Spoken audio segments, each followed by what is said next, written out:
হজযাত্রী আমির আল মাহদির জন্য আকাশ থেকে বিমান ফিরে এলো দুইবার। আল্লাহর উপর দৃঢ় বিশ্বাস এবং নির্ভরতার এক অনন্য দৃষ্টান্ত হাজী আমির আল মাহদির গল্প। বিশ্বাস যদি অটুট থাকে, অন্তর যদি নিঃস্বার্থ হয়, আর মন যদি আল্লাহর উপর ভরসা করতে জানে, তবে দুনিয়ার কোনো কিছুই আপনাকে থামাতে পারে না।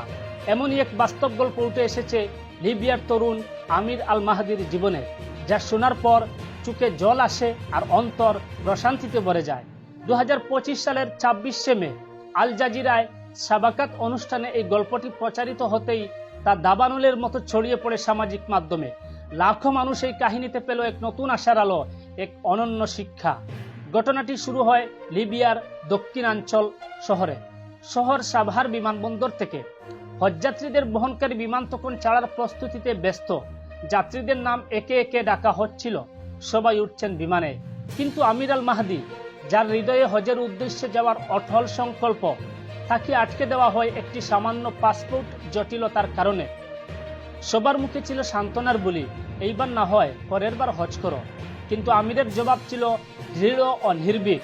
আমি নিয়ত করে ফেলেছি, আমি এই বছরই হজে যাব। আল্লাহ যদি চায়, কেউ আমাকে থামাতে পারবে না।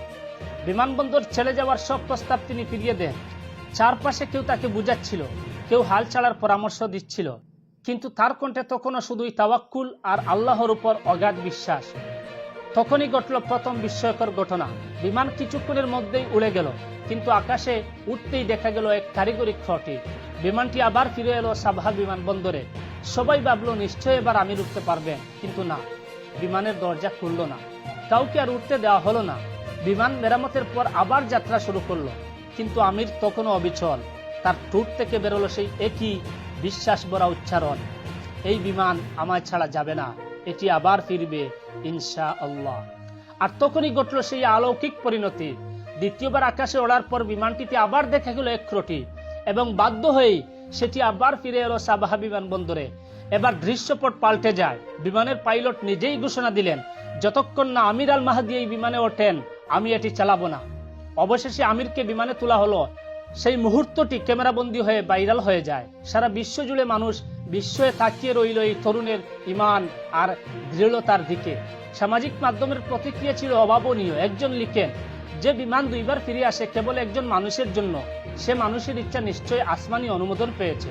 আরেকজনের ভাষায়, এমন ঈমান যেখানে একজন বান্দার দৃঢ়তার কাছে আকাশপথ মাথা নোয়াতে বাধ্য হয়। সবশেষে যখন আমির মক্কার পবিত্র ভূমিতে পৌঁছান, ইহরাম পরে বাইতুল্লাহর সামনে দাঁড়িয়ে তার চোখ ছিল আনন্দাশ্রু আর ঠোঁটে কেবল একটি বাক্য, আলহামদুলিল্লাহ, আমি পৌঁছে গেছি।